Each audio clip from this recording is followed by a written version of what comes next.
You see where Yemen is, interestingly enough. Now, you can imagine all the oil that has to pass through this area to get through, which is what makes that particular place so important, right? 4.8 million barrels of oil passing through this narrow passageway just about every day. And now we're told the real reason for the war in Yemen is a religious conflict between Shia Houthis and the Sunnis, or the Saudis, or some other part, when in actuality, it's all about the oil. Here is our correspondent, Michelle Greenstein, with more.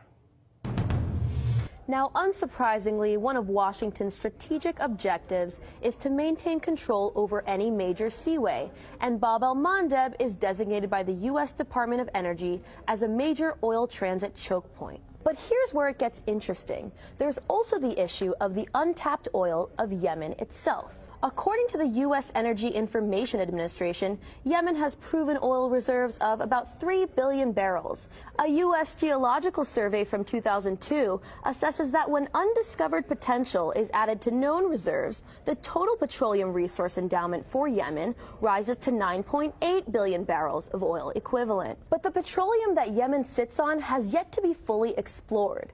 For this reason, there may be more at stake under Yemen than we previously thought. Take a look at the CIA report from 1988. Although it's filled with redactions and was only declassified in part, it suggests that South Yemen alone, which was its own country at the time, has an oil potential of 5 billion barrels. Not only does the CIA write that South Yemen's potential recoverable oil resources could be considerably larger than its estimate, they also write that deposits of oil and gas probably exist in the newly created neutral zone along the disputed border between North Yemen and South Yemen. According to economic expert Hassan Ali al-Saneri, the scientific research and assessments conducted by the international drilling companies show that Yemen's oil reserves are more than the combined reserves of all the Persian Gulf states.